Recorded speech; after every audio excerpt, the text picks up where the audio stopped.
Deep in the forest, Kura, a young panda, wandered among the trees collecting herbs. Sunlight filtered through the branches and birds sang in the distance. She loved these peaceful mornings, feeling safe in her home. But something was different today. A strange silence lingered in the air, as if the forest itself was holding its breath. Unaware of the danger ahead, Kura continued her search, her small paws rustling the leaves beneath her. Not far away, a peasant hunter moved cautiously through the woods. His worn tunic clung to his tired frame, and his old boots left faint imprints on the damp ground. Over his shoulder, he carried a weathered rifle.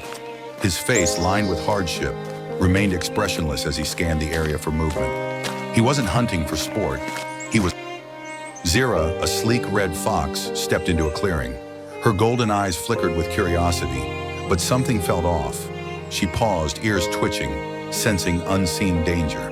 Then, bang! The shot echoed through the trees. Zira gasped as her legs faltered beneath her. The world blurred, her body trembling as she collapsed onto the cold earth. The hunter lowered his rifle, staring at the fallen fox. The forest, once filled with life, was now deathly silent. Zira tried to stand, her legs shaky. Kura gasped, rushing to help.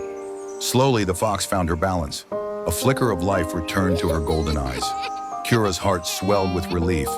"You're going to be okay," she whispered. Zira nuzzled her in response. Outside, birds chirped. The hunter watched Kura, her small frame trembling as she tried to comfort Zira. His grip on his rifle loosened. With a deep sigh, he slung it over his shoulder and walked away, disappearing into the trees. Kura barely noticed. She carefully lifted Zira, determination burning in her heart. She would take her home. She would heal her. Zira's eyes fluttered open for a moment, weak but grateful. The forest remained quiet, but this time, it wasn't mourning. It was waiting for life to return. Kura carried Zira through the dense forest, her small arms trembling under the fox's weight. She pushed forward, her breath heavy, determined to reach home. The forest seemed endless, the once familiar paths now daunting. Zira whimpered softly, her body limp, but she was still alive. Kura whispered, "Hold on, we're almost there." The wind rustled the leaves above, as if the forest itself was urging her on. At last, Kura reached the hollow tree where her mother, a wise and gentle panda.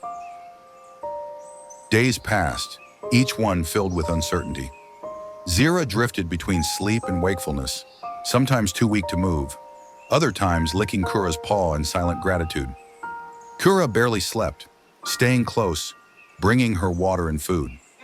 The forest outside felt different, as if holding its breath, waiting to see if the fox would survive.